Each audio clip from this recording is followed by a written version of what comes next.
Hello les amis, j'ai décidé de remettre au goût du jour une ancienne vidéo que j'avais faite il y a quelques mois. Ça faisait partie de mes premières vidéos, alors le son n'était pas très bon. Donc j'aurais pu refaire cette vidéo, mais je pense que j'aurais moins bien dit ce que j'ai dit avec justesse.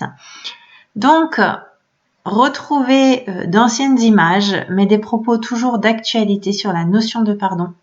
Comprendre en quoi c'est nécessaire de pardonner si vous voulez vous libérer d'émotions négatives. Allez, je vous laisse avec cette vidéo. Bonjour, bienvenue sur My Wellness Factory. Aujourd'hui, je voudrais vous parler du pardon. Alors, a priori, c'est une notion qui nous intéresse fort peu parce qu'il y a une petite connotation mystique.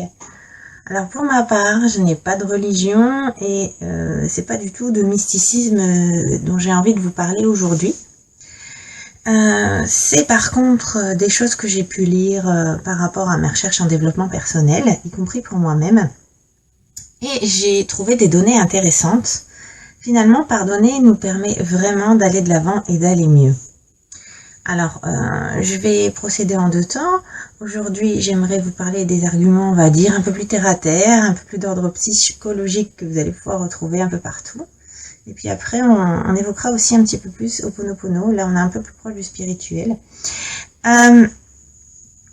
Finalement, avant de commencer, je voulais vous dire que c'est vrai que finalement, si on ne pardonne pas, c'est qu'on continue à en vouloir à une personne en particulier parce qu'il s'est passé un événement avec elle. Et on va garder en nous de la colère. Et même si on n'en a absolument pas conscience, cette colère est particulièrement destructrice et ne nous permet pas d'avancer tant qu'on ne la libère pas. Donc, en termes de psychologie, vous allez trouver un peu partout 7 étapes. On va voir lesquelles ensemble.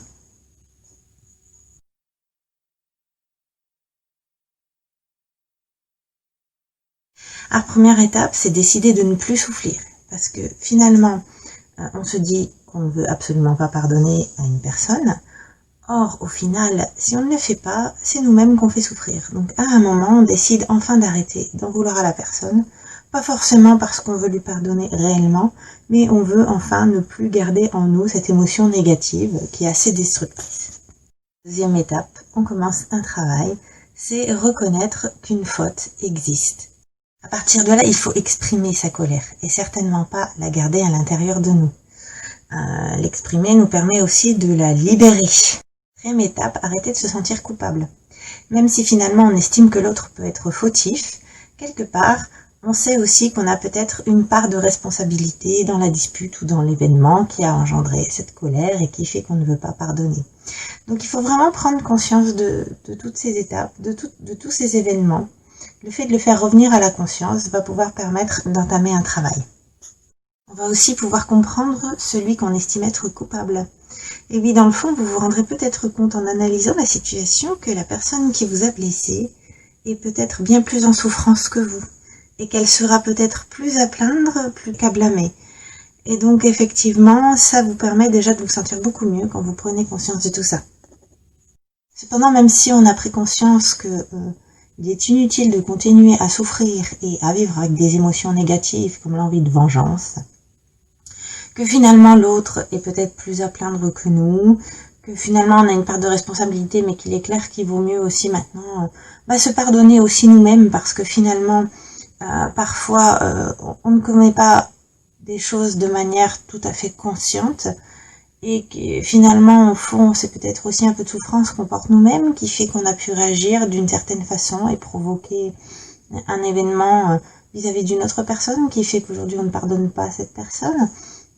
Donc au final, une fois qu'on a pris conscience de tout ça et qu'on souhaite vraiment enfin le libérer, puisqu'une fois que les événements reviennent à la conscience, là on va être dans le choix. Est-ce que je continue à rester dans la haine et la colère, ou est-ce que vraiment je veux pardonner? Si vous voulez pardonner pour vous libérer, pour aller mieux, malgré tout, il faudra peut-être un tout petit peu de temps pour réellement évacuer les choses. Donc prendre le temps, c'est aussi important, on ne peut pas tout vouloir à la minute. Mais dites-vous que le travail est déjà en place, donc maintenant il n'y a plus qu'à attendre et vous êtes sur le point de vous sentir mieux. Vous permet enfin, 7e étape, de redevenir acteur de votre vie et de ne plus subir parce que vous gardiez en vous des éléments perturbateurs qui pouvaient gâcher votre bonne humeur, par exemple. Et puis aussi, vous avez pu tirer sans doute des enseignements de tout ce qui a pu engendrer une situation dans laquelle vous ne souhaitiez pas vivre dans le pardon. Vous allez peut-être aussi à l'avenir comprendre qu'il faut pardonner peut-être plus facilement aux autres, mais aussi à vous-même, parce qu'en plus, quelque part, quand vous en voulez aux autres, n'oubliez pas que ce que vous voyez chez l'autre, c'est généralement des choses que vous pouvez voir aussi chez vous. Donc, pardonner, apprendre à pardonner pour être plus en paix est assez essentiel pour pouvoir avancer et se sentir mieux.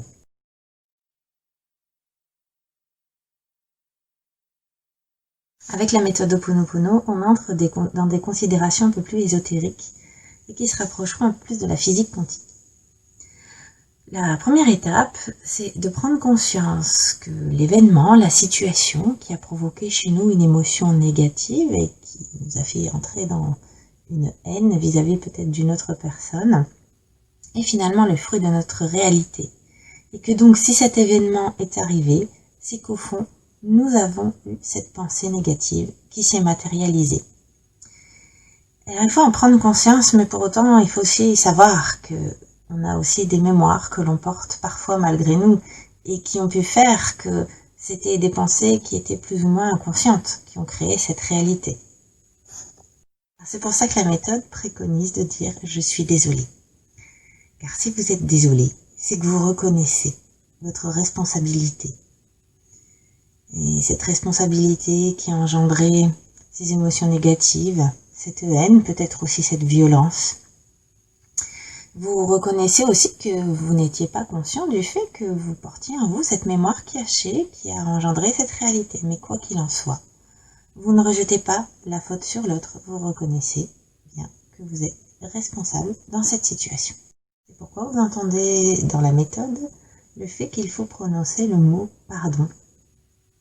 Pardon pourquoi? Parce que maintenant vous avez conscience de ce qui s'est passé. Vous donnez enfin votre accord pour que ce soit pardonné, tout simplement. Donc pour qu'on puisse libérer et passer à autre chose. C'est pourquoi ensuite on préconise aussi de dire merci.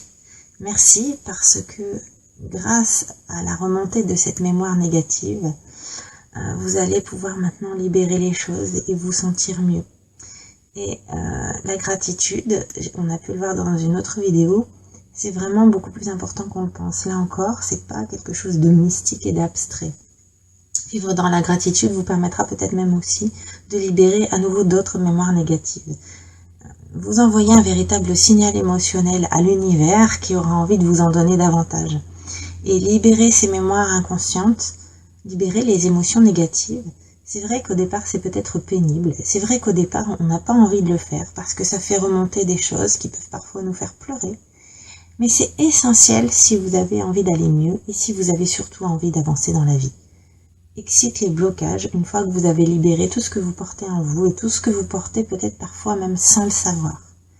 C'est vraiment un cadeau de la vie que d'avoir eu la chance de pouvoir libérer une mémoire émotionnelle négative qui vous pourrissait clairement la vie.